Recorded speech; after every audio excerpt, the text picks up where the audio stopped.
It's the eights, it's the Prince Phillip Challenge Trophy. Junior women's eights. Very exciting racing we've had in this event so far, this Henley Regatta. And away goes St Edward's School and Newport Aquatic Center, USA. St Edward's on the left and Newport on the right.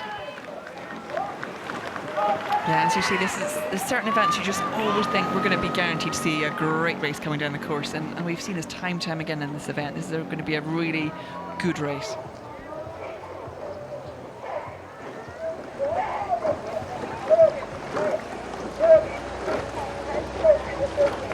I love the junior women's events, actually. Both the quads and the eights produce some really tight racing, well-matched crews, and the quality has been, absolutely sensational. This eights race for junior women only just started in 2021. We had 32 entries this year, so that's an incredible depth of talent. And we're watching St Edward's here. Great that they've got, having won the men's equivalent event last year, they've got men's and women's eights doing really well in these junior eights events here at Henley.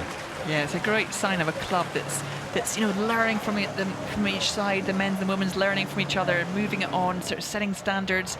I mean, this is still good because this overlap from the two eights, it never feels entirely comfortable while you've still got an overlap. So if you're behind, there's still this hope that you can get ahead and get back on terms.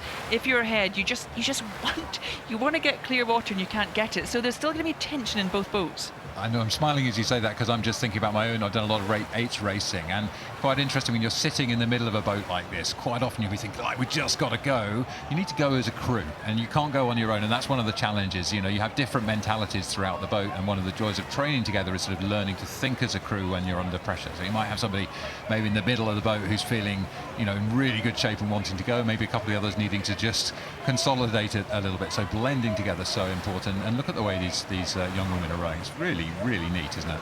Yeah, it's a really good showing. And what we're seeing is the two crews come together. We're coming towards the sort of that final third of the race. And again, there's the cocks will be driving them on. The cocks will be able to see the finish line. The athletes will need to stay relaxed, but knowing that every stroke now is going to matter to see if they can pull the boats closer together. So you've got St Edward's who are going to try and break and get away and enjoy that final stretch themselves. I think that Newport are moving. I'm just looking here and seeing they've maybe taken a seat or two in the last 150 metres or so. So it's a big push coming. Can't come too late for Newport, but I really think they're moving now. Yeah, I think they are, and I think what often you get, and if you're in the middle of that boat, as you were saying, the cox is sort of saying, I want the stroke, then I want the 7th seat, and I want the 6th seat, and you almost get counting down as you get closer, and that adrenaline, that sense of movement and motivation is really uplifting. So when you're physically exhausted, you feel now we're closing, we're the one who got the faster boat speed. Newport are taking 5 to 10 centimetres a stroke at the moment out of St Edward's School, and St Edward's will now be feeling a bit unsettled. They've got to respond, but they've got to do that calmly because they had a good boat speed. And the question is whether Newport can sustain this new change in pace that they have found. Young Grace Gallipo's 16 years old in the cox's seat of the Newport, playing an absolutely critical role to motivate her young women, and they are still moving, I think, on St Edward's. I know, and it's actually a perfectly timed move. It's just as we're coming into the grandstands, it's coming in. So as an athlete, again, this is the end of the race, and if you have just pulled back almost a whole boat length in an 8, then you have that speed to take you right to the finish. The big question will be for Newport, how much is it taken out of them physically to pull back level? Well, these two crews, Newport, U.S.A, second at the Youth Championships in the equivalent National Schools Regattas photo finish for St Edward's against Headington, so no strangers to tight racing. Neither of them want to come second here, though. They want to go through and have a chance at that Henley final on Sunday. So St Edward's here trying to respond to that big push, been nearly a length up, and they've come back to nearly level. That can be quite demoralising, or have they consolidated and now they've got an extra gear? We'll find out. And often with the crews, it comes down to, have we been in this position before? Do we know how to respond? Do we have the confidence that we can soak up that push and go again? But if anything, it feels like Newport is taking the rate up yet again and want to extend their lead. Newport have found another gear. Really remarkable comeback through the second half of this course. It's Newport moving now on St Edward's. I can see St Edward's starting to raise their rate of striking. That may have left it a bit too late. Newport really moving through very fast.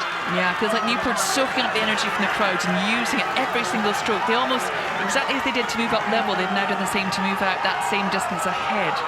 Heroic rowing here from Newport School, USA, coming through St Edward's School from the UK in the final stages. They've got about 4 or 5 strokes to the line. It's going to be Newport, USA, ahead of St Edward's by 3/4 of a length. A blistering, highly competitive junior women's 8 race. Just as we said at the start, some of the best racing. Catherine? Absolutely fantastic. You can see how much, even victorious, they are exhausted in that moment. They're going to need a lot of recovery to come back tomorrow and do it all over again. So what great junior